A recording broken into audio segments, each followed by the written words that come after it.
What if one of the hidden reasons you're waking up tired, have constant fatigue, and are snoring at night is not just your airway, but actually reflux? A lot of people think reflux means simple heartburn, burning in the chest, sour taste, maybe symptoms after pizza or late night food.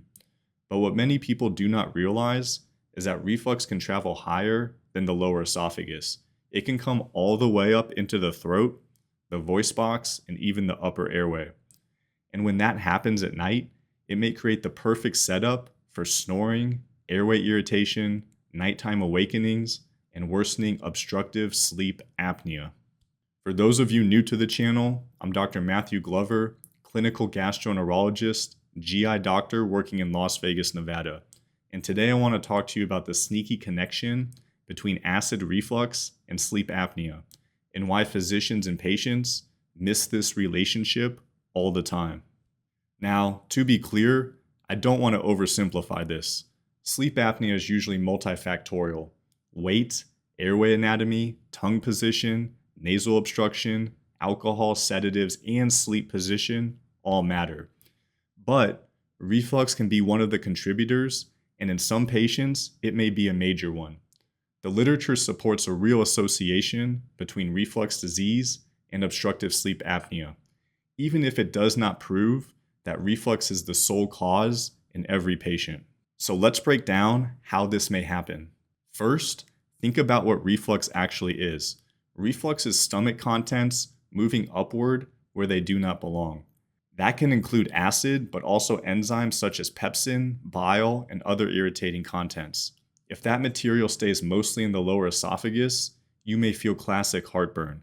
But if it rises into the throat, we call that laryngopharyngeal reflux, or LPR.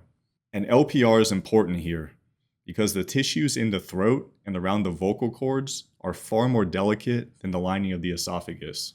That means even small amounts of reflux can cause swelling, inflammation, mucus buildup, throat clearing, chronic cough, hoarseness, and irritation of the upper airway. If that airway is already a little narrow while you sleep, you've now added inflammation on top of it. And that can make collapse more likely. And that is really the key idea. Reflux may not create sleep apnea out of nowhere in everybody, but it can worsen airway vulnerability. Here's the simplest mental model. Imagine someone already has a borderline airway at baseline. Maybe they snore a little bit. Maybe they have a thick neck, some nasal congestion, or they sleep on their back. Then add nighttime reflux. Acid and pepsin come up into the throat. The tissues get irritated. The airway gets more inflamed, more crowded, more reactive. Now, during sleep, when muscle tone drops naturally, that airway has an even easier time collapsing. And this may become a vicious cycle because it can also go the other direction. When someone has obstructive sleep apnea, they generate very strong negative pressure in the chest, trying to breathe against a blocked airway. That pressure may favor reflux events, so the person can have OSA worsening reflux and reflux worsening upper airway symptoms, creating a loop. That bidirectional relationship is one reason patients often describe both problems at once. One of the better modern papers on this is a 2023 systematic review and meta-analysis published in the Journal of Gastroenterology and Hepatology. It found a statistically significant association between GERD and obstructive sleep apnea, with an odds ratio of 1.53, and the association remained even across different ways of diagnosing GERD and OSA. The authors concluded that an association exists between OSA and GERD independent of the screening or diagnostic methods used. That is important because it tells us that this connection keeps showing up even when the studies use different tools. Then there is another angle that matters even more clinically. What happens when we treat the apnea? A 2021 meta-analysis found that CPAP significantly reduced reflux events in patients with OSA. That supports the idea that these conditions are tied together physiologically, not just coincidentally. In other words, when the airway problem improves, reflux often improves as well. There is also literature looking more specifically at laryngopharyngeal reflux in apnea patients.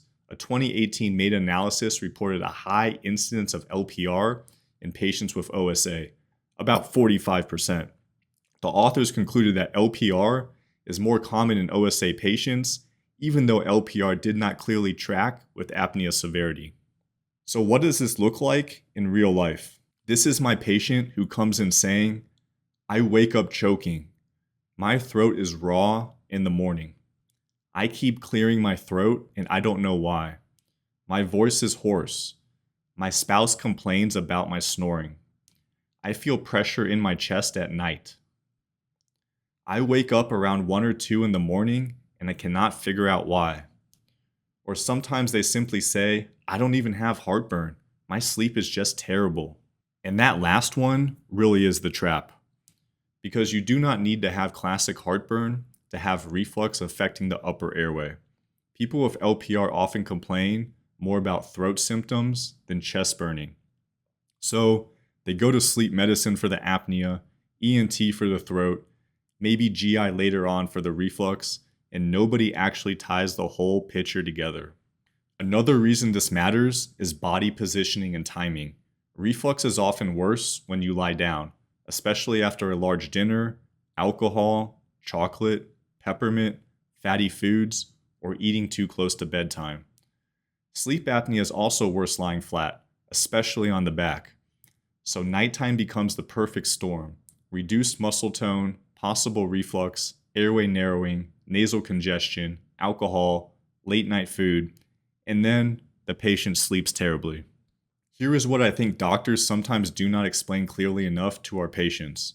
Reflux reaching the larynx can inflame the vocal cords and surrounding upper airway tissues, and that may worsen snoring and obstructive events in susceptible patients.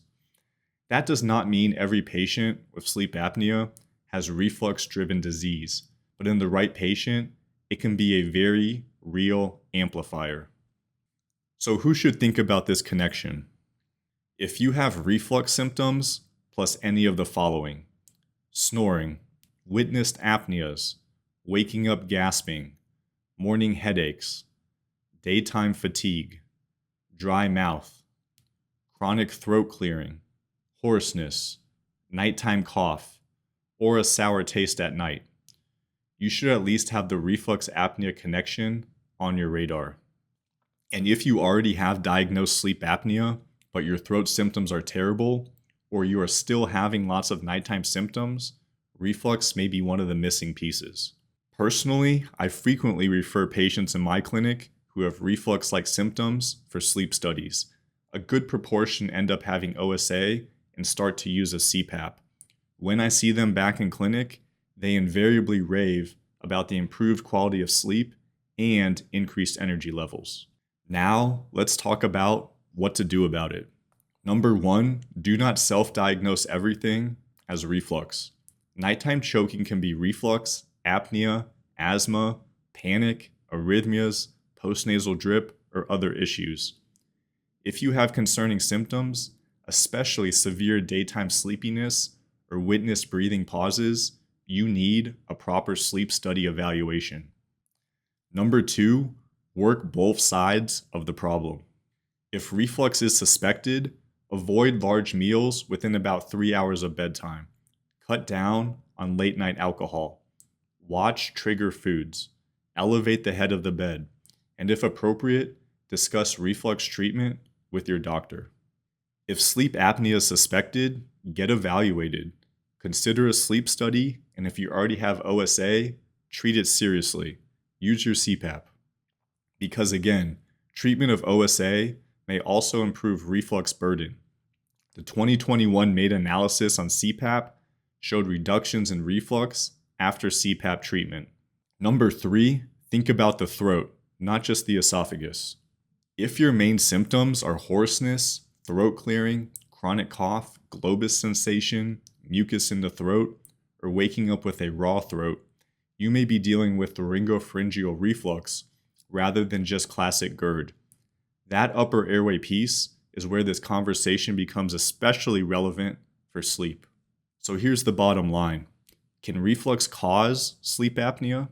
The careful answer is reflux probably does not explain all sleep apnea in and of itself, but it can absolutely contribute to it, worsen it, and aggravate the upper airway, especially when laryngopharyngeal reflux is involved.